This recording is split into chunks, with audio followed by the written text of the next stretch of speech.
This video will look at how to have some scoring working in our Pong game. So at this point, I just have one paddle, and I have the ball bouncing off of the walls and bouncing off the paddle. And so what I'll look at doing at this point is using something within the ball script to detect whether or not it's gone out of bounds. So if the ball manages to get past my paddle, I'm just going to bring up its Exposition. So under the motion down at the bottom, we have this Exposition variable, and we can use that variable. You can see it down here as well.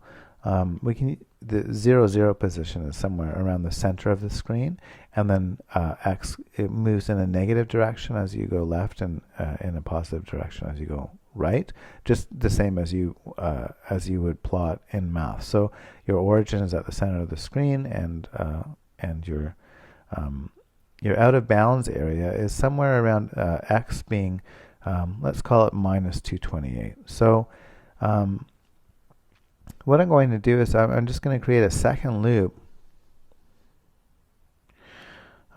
that's going to be triggered from the green flag, and I'm just going to have it check. I could do it from within here as well. I'll just leave it in a separate loop. So I'll have a loop that's repeating, and this kind of loop that has a if statement as well. And we'll find out if that X position is less than minus 228. So, because at some point it becomes minus 228, we know it's out of bounds. And what I'll do is I'll just use, it's almost like a print statement for Scratch, this little say block. And it was already there saying hello, so we'll just keep it at that. So we'll start it. And the ball's bouncing, and I miss it, and there you go. The little speech bubble came up so that we had sensed the ball was out of bounds. So keeping score is hopefully you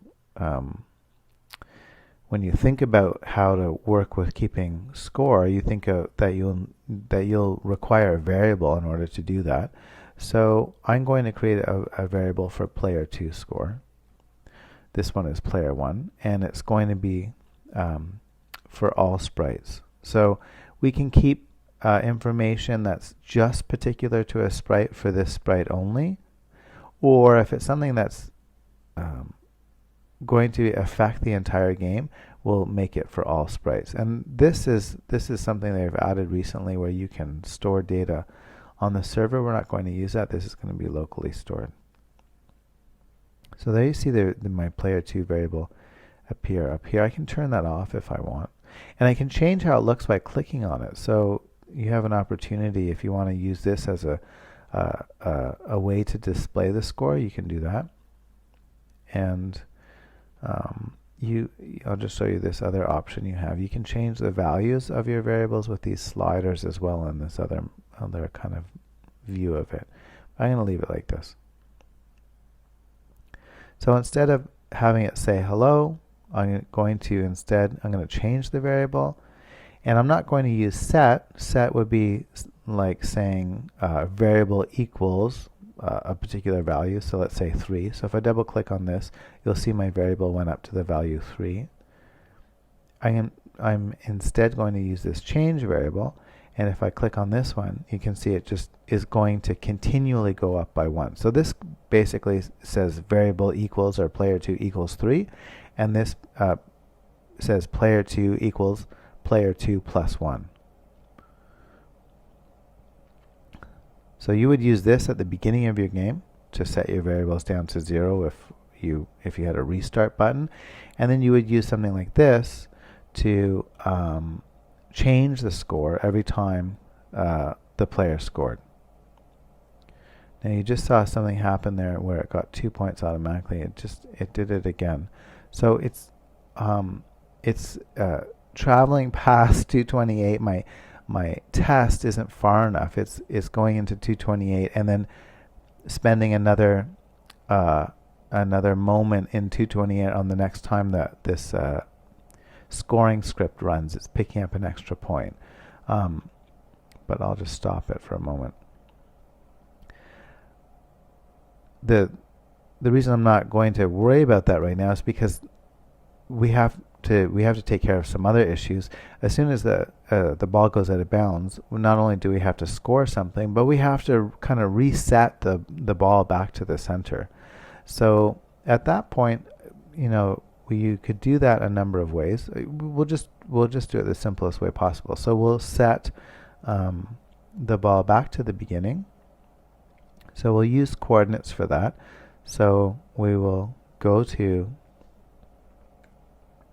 the center of the screen, and we'll just leave it that way. So ball is bouncing towards the out of bounds. There you saw it go up by 1 point only this time, and immediately ended up back in the center. I'll let it go out of bounds again. Make sure it goes from 11 to 12, and then it went back to the center. So we could also change the direction, perhaps, to randomize the direction a little bit at that point, or not. You can decide how you want it to work at that point. But the scoring seems to be working. Of course, at some point the game needs to stop. You have to have a score at which the game would end.